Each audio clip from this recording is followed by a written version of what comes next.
டெலிபதிக்கும் telepathy with அதர்ஸுக்கும் என்ன difference அப்படின்னு சொன்னால், டெலிபதி வித் அதர்ஸ்ன்னு வச்சுக்கோங்களேன். இப்போ வந்து நம்ம அம்மாட்ட இருந்து ஒரு 4 நாளாக கால் வரல. ஐயோ என்னாச்சுன்னு தெரியலையே, மம்மிகிட்ட இருந்து கால் வரலையே, மம்மி காலையிலேருந்து என்ன செய்யுதுன்னு தெரில, உடம்பு முடியலன்னு வேற சொல்லிச்சு, இப்போ எப்படி இருக்குன்னு, நல்லா இருக்கா, ஆஸ்பத்திரிக்கு போச்சா வந்துச்சா ஒன்றும் தெரியலையே அப்படின்னு நம்ம நினைக்கிறோம். அப்படின்னு சொன்னால் நம்ம ஒரு பர்சன் இங்கே இருக்கோம். அந்த இன்னொரு எண்டில் அம்மாங்கிற பர்சன் இருக்காங்க. அவங்க ஃபிசிக்கல் உருவம் தெரியும், அவங்க பிஹேவியரல் கேரக்டரிஸ்டிக்ஸ் தெரியும், அவங்க யார் என்னங்கிற விவரம் நமக்கு தெரியும். ஃபிசிக்கலாக அவங்கள விட்னஸ் பண்ணியிருக்கோம். ஸோ அவங்கள நினைக்கிறோம். அப்போ நம்ம என்ன பண்ணுறோம்?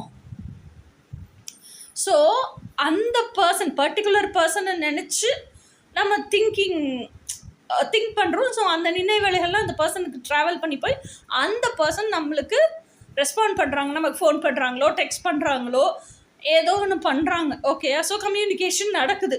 ஸோ இது டெலிபதி வித் அதர்ஸ். இது யாருக்கா வேணாலும் இருக்கலாம், ஒரு ஃப்ரெண்டுக்காக இருக்கலாம், இல்லை நம்ம ஒரு பாட்டு ஞாபகம் வந்துகிட்டே இருக்குது, முணுமுணுத்துக்கிட்டே இருக்கிறோம், இந்த பாட்டையே பாடிட்டுருக்கோம், அந்த நினைவுகள் பிரபஞ்சத்துக்கு போய் டிவியில் இந்த பாட்டை போடலாம், இல்லை மொபைலில் இந்த பாட்டு ப்ளே ஆகலாம்.